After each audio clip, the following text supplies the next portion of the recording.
No dia 21 de maio, a advogada e influencer Deolane Bezerra foi presa enquanto estava em sua mansão.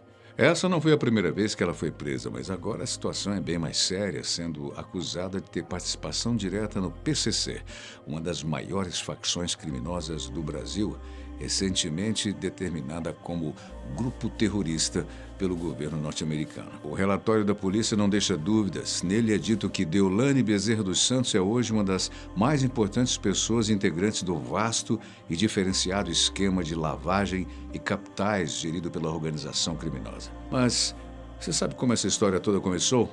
E por que a polícia tem tanta certeza de que ela vinha fazendo lavagem de dinheiro para o PCC? Que bom estarmos juntos mais uma vez para eu lhe explicar essa história. Primeiro temos que entender quem é Deolane e todas as vezes que ela já teve problemas com a justiça, sendo até mesmo banida do Banco Itaú. A primeira vez que ela apareceu na mídia foi através do seu antigo relacionamento com o funkeiro MC Kevin, o qual acabou da maneira mais trágica possível, com a morte do cantor, repleta de circunstâncias misteriosas.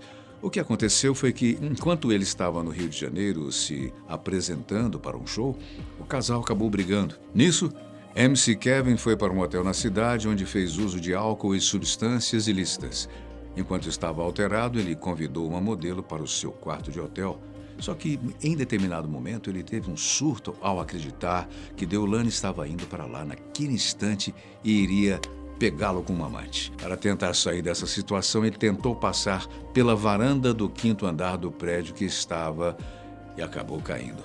Foi uma queda de 15 metros, a qual ele não sobreviveu. Durante o período de 2021 a 22, foi a vez da própria Deolane investir na sua carreira de DJ e também cantora.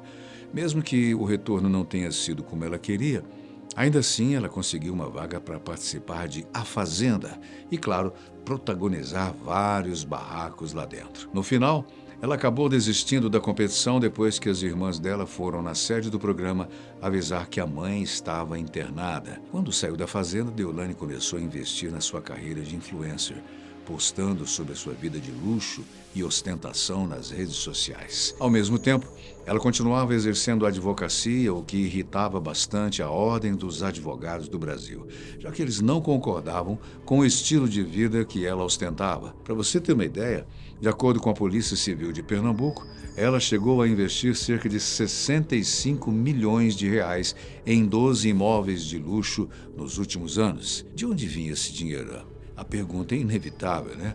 Bom, é isso que ninguém sabe ao certo. Por ser uma influencer digital e realizar várias campanhas publicitárias para as mais diversas marcas, há uma grande dificuldade de comprovar toda a sua renda. Ao mesmo tempo, como apontam as investigações, isso também é visto como uma oportunidade de maquiar esse dinheiro, fazendo uma lavagem de dinheiro bem debaixo do nariz de todos. Em julho de 2022 foi a primeira vez que ela se envolveu diretamente com a justiça. Dessa vez, ela foi alvo de uma operação de busca e apreensão, já que havia uma suspeita de que ela estivesse lavando dinheiro para empresas de apostas. A operação foi realizada na mansão dela, no bairro Alphaville, em São Paulo, sendo que 2 carros de luxo dela, um Porsche e uma Land Rover Discovery, acabaram sendo apreendidos. Já em novembro de 2023, Deolane e sua irmã Daiane Bezerra se envolveram numa polêmica com o Banco Itaú. Na época, a irmã de Deolane foi ao banco para tentar sacar uma quantia em dinheiro físico, uma quantia de R$1 milhão. Assim que viu que ela estava tentando sacar uma quantia tão alta, o gerente do Itaú bloqueou a transação preventivamente, tentando entender o que estaria acontecendo. Como justificativa, Daiane disse que precisava do dinheiro para a compra de um imóvel, mas mesmo quando o Itaú ofereceu a opção de transferência bancária digital, ainda assim ela negou, dizendo que precisava do dinheiro em mãos. A operação foi barrada, pois a suspeita do banco era que aquilo fosse lavagem de dinheiro. Afinal de contas, R$1 milhão em espécie não é uma quantia muito comum para se fechar a compra de um imóvel, né? Por causa disso, Deolane chegou a processar o banco e, como resposta, o Itaú encerrou de vez a conta dela e de todos os seus familiares na instituição. Na época, ela tinha uma quantia alta investida ali, cerca de R$10 milhões. Só que, mesmo com tanto dinheiro, o Itaú achou melhor não se envolver. Talvez por já desconfiar que algo não estava certo naquela história. E realmente não estava. Em fevereiro de 2024, Deolane foi investigada pela Polícia Civil do Rio de Janeiro por causa de uma foto publicada por ela em suas redes sociais. As imagens mostravam ela dançando no baile da Disney, um baile que aconteceu no Complexo da Maré. Mas o problema não era a presença dela ou simplesmente o fato que ela estava usando um cordão de ouro que pertencia ao traficante Tiago da Silva Fole, o chefe do TCP, o Terceiro Comando Puro. Ela chegou a se justificar dizendo que realmente foi no Complexo da Maré se divertir e que alguém colocou um cordão nela para tirar uma foto, mas que ela nem prestou atenção em quem era. E aí? Deu para colar? Ainda em 2024, em setembro, ela foi presa pela Polícia Civil do Pernambuco através da Operação Integration. E foi dessa vez que ela realmente se tornou conhecida no Brasil. Na ocasião, a polícia de Pernambuco estava investigando um esquema de lavagem de dinheiro de jogos de azar, o famoso Tigrinho, e que movimentou cerca de 2 bilhões de reais. Ela ficou detida na colônia penal feminina de Buíque, só que depois de algumas semanas os seus advogados já tinham conseguido um habeas corpus, sempre ele, e que ela já estava em liberdade. Agora, em maio de 2026, Deolane foi presa sob acusação das mais sérias, ser suspeita de integrar a facção criminosa do PCC. Durante a sua carreira, e principalmente por ser advogada criminalista, já se sabia que ela havia atuado na defesa de pessoas ligadas ao PCC antes. Só que aqui as acusações vão muito além do que ela apenas ter atuado profissionalmente. O promotor Lincoln Gakia chegou a dizer em entrevista que Deolane atuava diretamente no PCC. Nas palavras dele, pelo menos desde 2022, mas ela tem uma proximidade, uma amizade pessoal e íntima com a família do Marcola e irmão, de frequentar casa, festas, a presença dela em aniversários, viagens com a família. Lincoln Gakia é não apenas o responsável direto por toda a investigação, como também um dos principais nomes do Brasil na luta contra o PCC. Ou seja, de acordo com as investigações dele, o envolvimento dela com a facção é muito mais do que apenas profissional. Mas por que o PCC, uma das maiores facções do Brasil e da América Latina, precisaria dos serviços de uma advogada como Deolane? Pensa comigo.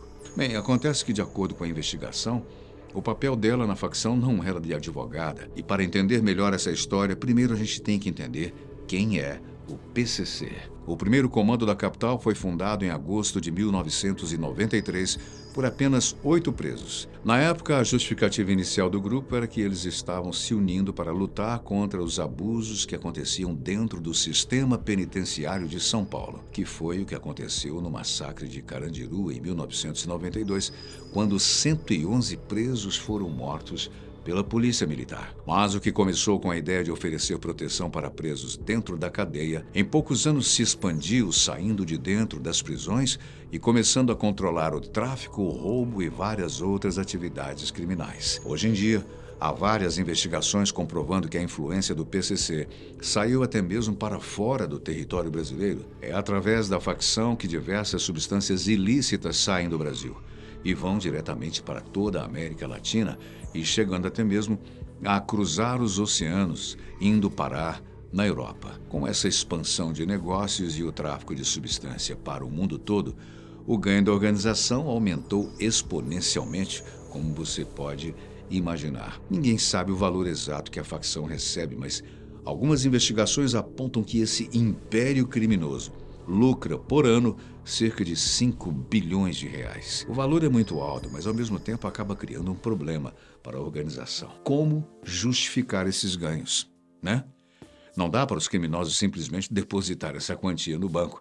Eles precisam criar meios de lavar esse dinheiro. É justamente aí, de acordo com as investigações da polícia, que entra a Deolane. Essa investigação é conhecida como Operação Vernex. Na verdade, apenas as prisões são recentes, pois a investigação começou mesmo lá em 2019, quando agentes penitenciários encontraram alguns bilhetes escondidos dentro das celas e também na caixa de esgoto de uma penitenciária. Os agentes logo perceberam que os criminosos queriam esconder o conteúdo desses bilhetes. E se eles queriam esconder é porque havia algo de comprometedor por trás daquela história. E quando eles foram analisar os bilhetes, os investigadores encontraram ordens internas do PCC, contatos de pessoas que faziam parte da organização e estavam ao lado de fora da prisão e até mesmo ameaças a servidores públicos. Nos bilhetes, os investigadores encontraram referências a uma mulher da transportadora. Essa mulher foi quem indicou o endereço de agentes públicos para a organização, ou seja, a ideia era descobrir onde esses agentes viviam, para então ameaçar a eles e suas famílias. Não, caso você esteja se perguntando, essa mulher da transportadora não era a Deolane, mas já ela entra na história. A tal transportadora identificada, na verdade, era uma empresa que ficava em Presidente Venceslau e, conforme a investigação demonstrou, era usada de fachada pelo PCC para a lavagem de dinheiro. O que acontecia é que essa transportadora repassava dinheiro para a conta de outras pessoas, justamente para ocultar a origem do dinheiro. Dentre as contas que a polícia identificou, 2 delas eram de Deolane Bezerra. Nesse momento em diante, o nome dela entrou no radar da polícia, claro, que começou a investigar de perto as contas dela e cada vez mais eles chegavam à mesma conclusão. Ela estava realizando lavagem de dinheiro para a facção. As palavras de Edmar Caparrós, o delegado responsável pelo caso, o crime organizado deposita os valores nessa figura pública. Esse dinheiro acaba se misturando com o dinheiro de outras atividades e, quando precisa, esses recursos retornam para o crime organizado. Você lembra dos 10 milhões que ela havia investido no Banco Itaú, né? Pois é. De acordo com a investigação da polícia, na verdade a movimentação dela nesse período foi de exato R$ 7.665.194,62. O problema é que, ao mesmo tempo, ela tinha declarado ao imposto de renda apenas a quantia de R$ 577.945,46. É uma senhora diferença de mais de 7 milhões de reais. O fato dela ser uma influencer digital, sempre esbanjando mansões, automóveis e viagens caras, ajudava a construir essa imagem de luxo dela, ao mesmo tempo em que também contribuía para mascarar uma possível lavagem de dinheiro. De acordo com o documento investigativo apresentado pela polícia, é dito que Deolane, pessoa pública e de destaque nas redes sociais, reverbera a imagem de profissional de sucesso e evidente ostentação financeira, o que, em tese, justificaria a movimentação de vultosos valores, criando um fértil cenário para a dissimulação da real origem dos recursos movimentados em seu nome. E não apenas a Deolane, pois a investigação apontou que a sua irmã, quanto a mãe dela, também vinham movimentando milhões de reais em suas contas. Essa era uma quantia muito maior do que elas declaravam, muito maior do que os honorários da advocacia. Além disso, a investigação também identificou uma movimentação suspeita nas contas de Deolane entre 2018 e 2021. Nesse período, ela recebeu cerca de R$ 1.067.000 em sua conta. Só que o detalhe é que essa quantia foi depositada em depósitos abaixo de R$ 10.000. Isso não foi por acaso. Na verdade, essa é uma técnica chamada de smurfing, que é feita justamente focando em depósitos pequenos, inferiores a 10 mil, e assim para dificultar o rastreamento daquele dinheiro. Pelo visto, não deu certo, pois a polícia conseguiu identificar logo o que se tratava. Outra movimentação suspeita que apareceu na investigação foi o fato de que Deolane recebeu cerca de R$ 716 mil de uma empresa de banco de crédito. Bem, até aí nada suspeito, não fosse o fato de que o dono dessa empresa era uma moradora da Bahia que recebia apenas um salário mínimo por mês. Por fim, a justiça decidiu por bloquear cerca de R$ 27 milhões que estavam em nome de Deolane, já que o valor não havia sido comprovado em momento algum e havia um indicativo de que ele pudesse ter vindo de lavagem de dinheiro. Mas o nome de Deolane não foi o único que a polícia encontrou quando investigou a transportadora. Eles também encontraram o nome de Everton de Souza, que é mais conhecido pelo título de Player e, conforme a polícia, é o operador financeiro da facção. Durante as investigações, a Polícia Civil afirmou que a principal ligação entre Deolane e Marcola, o já conhecido líder do PCC, se dá através de Paloma Sánchez Herbas Camacho, a sobrinha dele. Deolane e Paloma já foram vizinhas de bairro, sendo que hoje Paloma é apontada como a principal voz da facção do lado de fora da prisão, levando para frente os comandos de seu tio. Aqui é como se o papel das duas na empresa fossem complementares. De um lado você tem Paloma, responsável por transmitir as ordens de Marcola e repartir o lucro com todos da facção, enquanto que do outro você tem Deolane, que emprestava a própria empresa para a organização, garantindo essa falsa sensação de respeitabilidade social. Aliás, quem mexesse com Deolane estaria correndo o risco sério de mexer diretamente com a própria facção. E foi exatamente isso que aconteceu com Denise Rosano Bastos, uma ex-funcionária de Deolane. Denise trabalhava como empregada dela desde 2021, até que em 2025 foi acusada de roubar R$ 80 mil da casa de Kaique Bezerra, o filho de Deolane. Entre as acusações, a Polícia Civil de São Paulo conseguiu um áudio sobre o caso, no qual um integrante do PCC ameaçava Denise, dizendo que ela tinha que devolver o dinheiro, pois era o dinheiro que ela roubou não da família Bezerra, mas sim da facção. No áudio, o integrante diz explicitamente que eles lavam o dinheiro com a mãe do parceiro. A Denise chegou a processar Deolane e seu filho, negando que tenha os roubado e dizendo que estava sendo vítima de calúnia e ameaças. Mas vamos voltar ao caso atual. Deolane foi presa em sua casa logo após ter retornado de uma viagem à Itália. Mas mesmo que ela soubesse da prisão e tivesse tentado permanecer por lá, não teria adiantado, pois o nome já estava incluído na difusão vermelha da Interpol, a Polícia Internacional. E lembra que eu falei que os negócios do PCC estavam se expandindo e chegando até mesmo à Europa? Pois a Paloma Sanches, sobrinha do chefão, apontada como uma das principais lideranças da facção fora da prisão e que também teve um mandado de prisão em seu nome, estava numa viagem pela Espanha.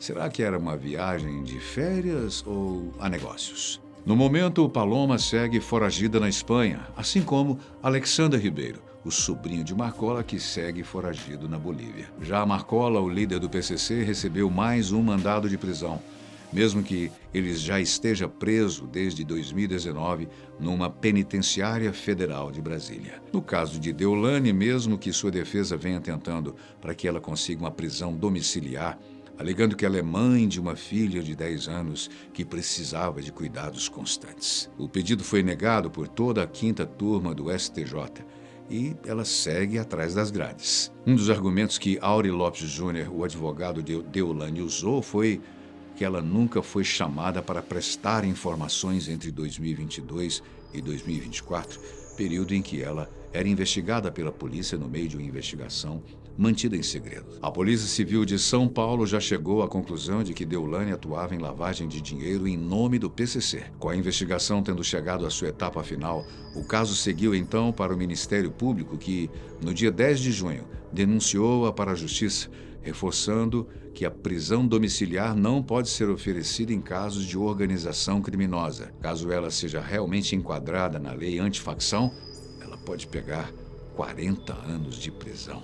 Das outras vezes, Deolane sempre conseguiu se safar e sair da prisão pela porta da frente, mas dessa vez a situação é bem mais grave. Agora o que está em jogo é o resultado de uma investigação de 7 anos. São movimentações injustificadas em sua conta bancária, indícios fortes de lavagem de dinheiro e participação em facções criminosas, além de investigadores de renome nacional que afirmam que ela faz parte do PCC pelo menos desde 2022. A defesa de Deolane, é claro, segue negando todas as acusações e agora caberá à justiça provar quem está certo nessa história. Se ela vai continuar atrás das grades ou vai conseguir provar a sua inocência, isso é algo que só os próximos capítulos irão revelar. Mas você, o que você pensa sobre essa história toda? Conta aí pra gente nos comentários e muito obrigado pela sua companhia especial.